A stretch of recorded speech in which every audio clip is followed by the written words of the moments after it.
वेजिटर जब God of destruction बना, वो यूनिवर्स 7 की देखभाल करते करते काफी अकेला और अलूफ महसूस करने लगे। उनका रिस्पॉन्सिबिलिटी प्लैनेट्स की तबाही से जुड़ा हुआ था। उन्होंने अपनी स्ट्रेंथ और पावर को एक नए लेवल पर लेकर यूनिवर्स के बैलेंस को मेंटेन किया, लेकिन उनका दिल से एक समस्या की तरफ खींचता रहा जिससे वो सॉल्व नहीं कर पा रहे थे। उनका धीरे धीरे यह रियलाइजेशन हुआ कि सिर्फ तबाही और विनाश नहीं, बल्कि नए जीवन की भी जिम्मेदारी उनकी है। उन्होंने अपने रोल को एक नए प्रकाश से देखा और शुरू में चैलेंजिंग डिसीजंस लेकर अपने यूनिवर्स की ग्रोथ की तरफ कदम उठाया। वेजिटर गॉड ऑफ डिस्ट्रक्शन के रूप में ना सिर्फ तबाही लेकर नहीं आए, बल्कि एक नए बिगिनिंग को सिंबलाइज करते हुए आए।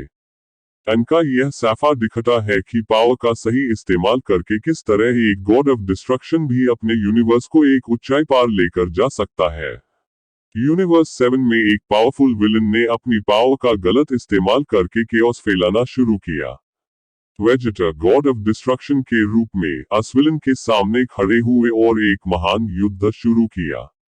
युद्ध के दौरान वेजिटर ने अपनी पूरे पावर का इस्तेमाल किया और अपने सायन इंस्टिंक्ट्स को कंबाइन करके एक नए लेवल तक पहुंच गए। लड़ाई में वेजिटर ने विलन को समझाया कि पावर का असली मकसद उसका उपयोग साधारण लोगों की मदद करने में है, न कि उनका विनाश करने में। उसने दिखाया कि गॉड ऑफ डिस्ट्रक्शन बनना सिर्फ तबाही नहीं, बल्कि एक रिस्पॉन्सिबिलिटी और यूनिवर्स की रक्षा का एक तरीका है।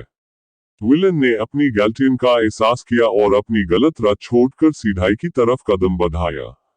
इस युद्ध ने वेजिटर के गॉड ऑफ डिस्ट्रक्शन के रूप को एक नए प्रकाश में दिखाया, जहां उनका धाम उनकी शक्ति से जुड़ा हुआ था। यह कहानी दिखाता है कि पावर का सही इस्तेमाल करके न केवल तबाही रोक सकते हैं, बल्कि उससे एक नए जीवन की तरफ भी गाइड कर सकते हैं। इतिहास इस फाइट के बाद वेजिटर ने अपने यूनिवर्स 7 को एक नई ऊंचाई पार लेकर खुशी से भरा। उसने अपनी गॉड ऑफ डिस्ट्रक्शन की ड्यूटीज को पूरा डेडिकेशन के साथ निभाया और यूनिवर्स के हर कोने में हार्मनी और बैलेंस बनाए रखा। उसका इन्फ्लुएंस इतना स्ट्रॉन्ग था कि दूसरे गॉड्स ऑफ डिस्ट्रक्शन भी उसके तरीकों से प्रभावित हुए और उन्होंने भी अपने यूनिवर्सेस को एक बेहतर दिशा में लेकर काम किया।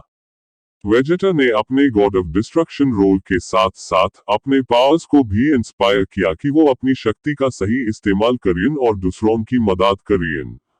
उनका यह नया एवटार यूनिवर्स के लोगों के बीच एक समृद्ध और शांति भरा वातावरण क्रिएट किया। इस तरह वेजिटर ने नॉट ओनली अपने यूनिवर्स को प्रोटेक्ट किया, बल्कि एक नए इरा की शुरुआत की जिसमें पावर, रिस्पॉन्सिबिलिटी और कंपैशन एक साथ रहते हैं।